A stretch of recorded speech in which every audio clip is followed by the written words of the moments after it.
What's going on, everybody? It's your boy C-Zar, and we are talking about syrup today, Maple Finance. Hit that like button, you guys. Subscribe if you want to see more content like this, and let's get into it. It is the 15th day of September, and here we are at about 44 cents, sitting here at about 8 hours, 36 minutes left in this day, the 15th here. Down 3.7% on the day, and that's okay. We're moving down a little bit, but overall moving sideways in a very, what I would think is a healthy consolidation phase here. If we're looking at this on a weekly time frame, you can see overall that from its low, syrup has had quite the dramatic movement up. In fact, I'm kind of curious, what did we see here overall?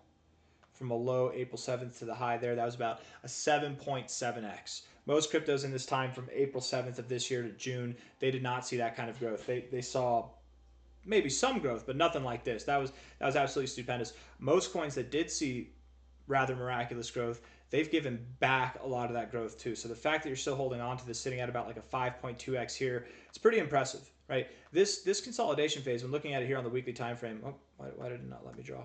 Looking at it here, with this move up like this, it's anything but bearish, right? It's definitely a bullish configuration. I think that it's accumulation, and you're going to continue to rally, absolutely. I wouldn't be surprised at all if this behaved somewhat like a bull flag, where we see a continuation of this move, which we just had here, all the way up to about $3 there. Maybe if I put this really like right at the low there, yeah, it would put us like right there at about $3. So it's very, very possible that that's the next destination. I think because syrup has such a limited history, I think it's important to look at MPL Maple. MPL Maple used to be syrup, right? But then there was a conversion from MPL to syrup. They were doing it for quite a while. On the 28th or the 30th of April, one of those days, they stopped using Maple. It became no longer. If we're looking at the weekly time frame here, this literally did right there on that week, the 28th of April, stopped. It was finito, doesn't exist anymore. That was back earlier this year. There's been a whole lot of time since then, right? We're all the way now in September over here, so there's a whole lot missing. But again, they converted this into syrup at a 100 to 1 ratio, right? Or would it be a 1 to 100 ratio? One of these equals 100 of these, right? So if one of these maples at 1362 is worth 100 of these, then the price would be like at 1362, the price of syrup would be 13.6 cents. Does that make sense? 13.6 cents down here around the time of whenever this conversion happened, that's exactly where we were here.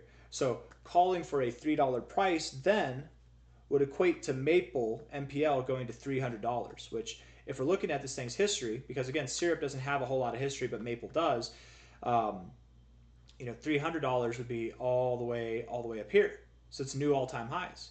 Could we go up there? Are there significant areas, reasons to go up there? If we take the all-time high from April of 2022, last cycle, to the low, it's actually interesting that you went up in April of 2022. You had a good time. Wow, you kind of had a mini bull cycle while a lot of cryptos are doing bad. Interesting. Little mini bear cycle too. High to low here. If we were talking about $300 as the potential next target based off this bull flag idea, I don't know if it is a bull flag, but just measuring it in that same kind of context, taking a high to low, we can make sense out of $163. We can make sense out of prices as high as $500 and even $257. But with this 1414, typically what you see is that you don't stop right at the 1414, but you go just above it. And what's just above 257? $300. At a 1 to 100 conversion ratio, that would imply $3 then, right? So there's actually a lot of sense to make out of that $3 price. If not, $1.63, $4.94, $500 or $5 there, right? Again, you convert it down. It says $500, but really on this it would be $5. So anything and everything in between would really make sense. Syrup right now being at 44 cents, it's like here in this chart, right? It's like right here, sitting on top. What we've done, understand guys, it's phenomenal structure, okay? What we've done going into August here, actually I think what we did was we moved up into June, right? Moved up into June at a high of 65 cents, okay? So that would be $65. So we stopped like right there at our all-time high area. We've been consolidating now in this area. We've basically been doing this, okay? You moved up, you're finding support at prior resistance. From a structural standpoint, you look phenomenal. You look like you're robust and you're ready to pop at any moment now. I mean, this thing, $163 at a minimum. We take the current price, that's $1.63, right? $1.63, that takes you all the way up to about, that's like a 3.6x. Going all the way up to $3, that's about a 6x again. and then all the way up to $5, which is a possibility. That's about an 11x from here.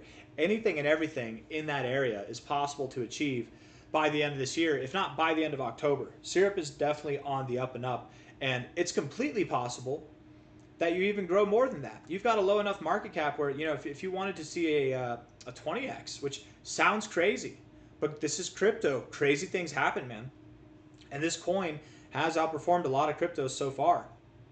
And it even had like a bull market in the midst of the bear market last cycle.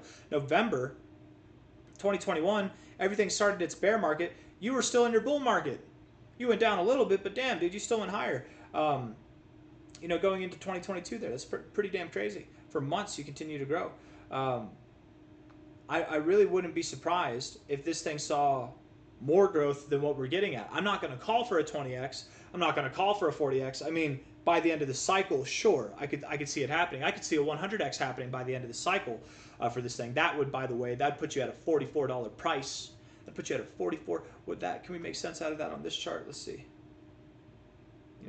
That's $4,000 there. We could see it. We could absolutely see it. It's very possible from a cycle high to a cycle low. If you see new all-time highs, a lot of cryptos top off either at their 1618 or their 2272. And with the 2272, you typically go just above there. That 2272 is at $4,000. If you saw 100x from here, that's $4,400 at a $44 valuation, right? Yeah, that's what that would be. So crazy stuff. That actually makes sense. It lines up. That's awesome. It's perfect. Could you see a $12,000 price, which would then equate to a $120 price here? Maybe. I doubt it. I don't think so. I'm not expecting that personally, but it can happen. Anything can happen. I just don't see this thing getting to be $100 billion or more by the end of this cycle, right? $50 billion, $80 billion, something in that range, which if we do 100x from here, you'd get to that range. I could see that happening, but anything more than that, maybe not. And just because I could see that happening does not mean that it's going to happen. I have to be careful with my words here, right? Don't expect 100x, just don't write it off either. It's very possible that we see, I would think that we at least double the average expectation. So if I expect the average altcoin between now and the end of the cycle to do about an 18 to 20x, I would think you at least do a 40x or more, okay, by the end of the cycle. But we're getting beside ourselves here, okay? We're talking about the long-term stuff. Let's finish this video up talking about the short-term stuff, okay? Looking at the daily time frame here, you clearly are consolidating. I think that you are, again, with the essence of what we've actually done. If you're looking at the chart itself, the all-time history chart here, I wish that there was a way to convert this chart into that chart at the 1-to-100 ratio. But what we're theoretically doing here, what we're literally doing as far as historical price action goes, it would look like this. It's a very bullish structure. We've been consolidating for months now, moving sideways, accumulating. There's little doubt in my mind, zero doubt in my mind, that we're going to see anything less than some kind of spectacular move with this thing. Okay, so here we are at 44 cents, expecting a lot of growth in a very, very short amount of time. If we're looking at this on the 4-hour time frame, the RSI is neutral in bearish territory right now, so you might go a little bit lower. Stochastics are bearish, MACD is bearish, so a little bit lower. Where might you go if you're going a little bit lower? Let's see. Should I use that? Let's use this low to high, and then we'll also use it in combination with this low to high. Golden ratio down to 43 to 42.6 cents. I like it. Low to high here. Maybe you even go down to about, because you've already hit the golden ratio once, maybe you go all the way down to about 41.4 cents. It's very possible. That's just below the 1414 there. And again, you like to go just through the 1414. So it's possible that you do go to about 41.4 cents. If not, at least I would expect something a little bit lower than where you're at now. You'll find support. It'll be a higher low overall. And then you'll continue to grow. You'll see fantastic growth going into the end of the month and into the end of the year. I expect a lot of good things to come your way. I got nothing else for you guys. I hope you enjoyed the video. If you did, hit the like button, subscribe if you want to see more content like this. If the question comes up at all in this video, is it a good time to buy? I hope the answer that you can derive for yourself is yes. If you hear any noises in the background, that's just my daughter. All right, take care. Bye-bye.